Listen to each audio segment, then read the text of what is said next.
Hi అండి, అందరికీ నమస్తే. నేను మీ సునీల్ మద్దాల. ఏంటంటే పల్నాడు జిల్లా నరసరావుపేట గురించి మనం మాట్లాడబోతున్నామండి. ఆల్రెడీ మనం ఎంపీల గురించి మాట్లాడుకుంటూ వస్తున్నాం. ఎవరు గెలుస్తారు, ఎవరు గెలవరు, ఎక్కడ నియోజకవర్గాలు స్ట్రాంగ్గా ఉన్నాయి ఇవన్నీ మాట్లాడుకుంటూ వస్తున్నాం. అందులో భాగంగానే మనం ఈసారి మనం చేస్తున్న ఈ వీడియో పల్నాడు జిల్లా నరసరావుపేటలో ఎవరు గెలుస్తారు. ఎందుకంటే ఒక చోట ఏమో వైసీపీ అనిల్ కుమార్ యాదవ్ గారు ఉన్నారు, ఇంకొక వ్యక్తి ఏమో లావు శ్రీకృష్ణదేవరాయలు ఉన్నారు. ఇక్కడ యాదవులకి ప్లస్ కమ్మకి జరుగుతున్న యుద్ధం కింద భావిస్తున్నారు రాజకీయాలు. కానీ ఏదేమైనట్టుగా సామాజిక వర్గాలను పక్కన పెట్టేస్తే కనుక రాజకీయంగా ఎవరు గెలవబోతున్నారు, ఎవరి బలాబలాలు ఎంత ఉన్నాయి అనేది మనం ఆలోచిస్తే కనుక ఏంటి ఒకసారి ఎంపీ క్యాండిడేట్ ఎవరు నెగ్గాలన్నా ఆ నియోజకవర్గాలు ఏవైతే ఉన్నాయో 7-8 నియోజకవర్గాలు, ఆ నియోజకవర్గాల బలాబలాలు బట్టి ఎంపీ క్యాండిడేట్ నెగ్గేది అనేది డిసైడ్ అయిపోతుందండి. ఎలా అంటే ఇక్కడ ఏ ఉన్నాయి, పెదకూరపాడు, చిలకలూరుపేట, నరసరావుపేట, వినుకొండ, గురజాల, మాచర్ల, సత్తెనపల్లి. కాబట్టి ఇవి అక్కడ ఉన్న నియోజకవర్గాలు.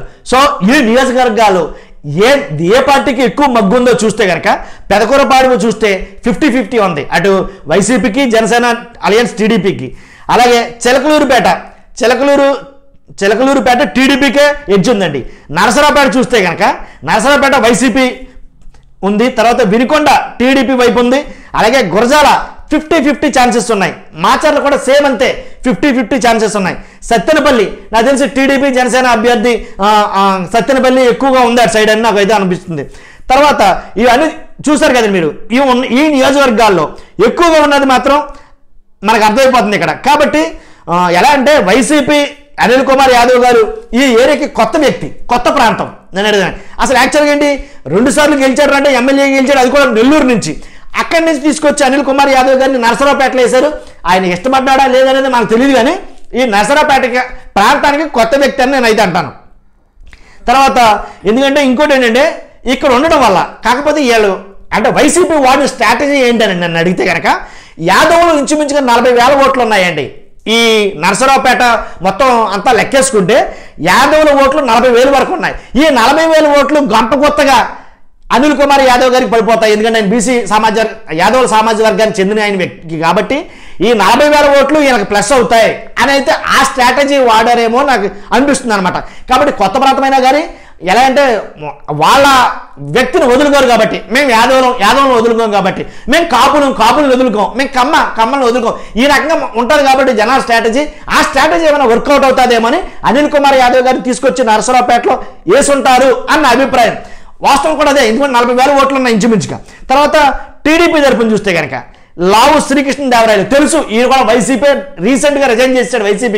వైసీపీకి రిజైన్ చేసేసి అప్పుడు టీడీపీలో చేరడం జరిగింది.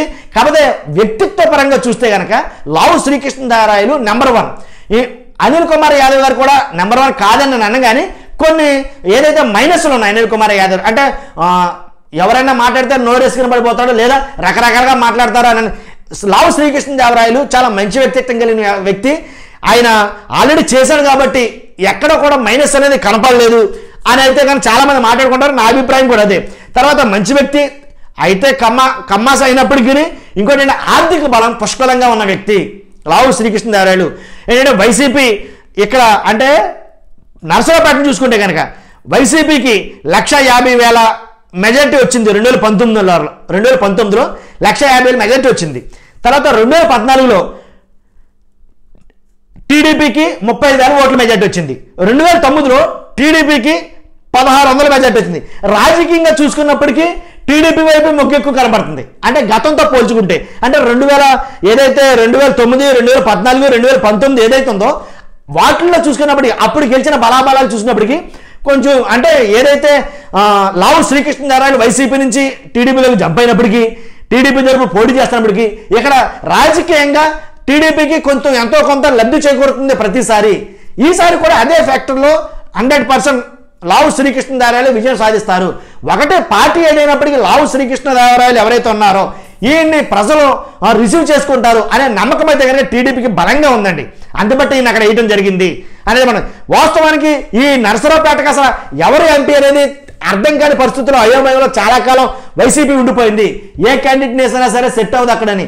మొత్తం చూసి ఈ ఫ్యాక్టర్ ఏదైతే యాదవులు 40,000 ఓట్లు ఉన్నాయో ఈ ఫ్యాక్టర్ని దృష్టిలో పెట్టుకుని అనిల్ కుమార్ గారిని అక్కడ వేశారు అనేది కనుక చాలా మంది మాట్లాడుకోవడం జరిగింది.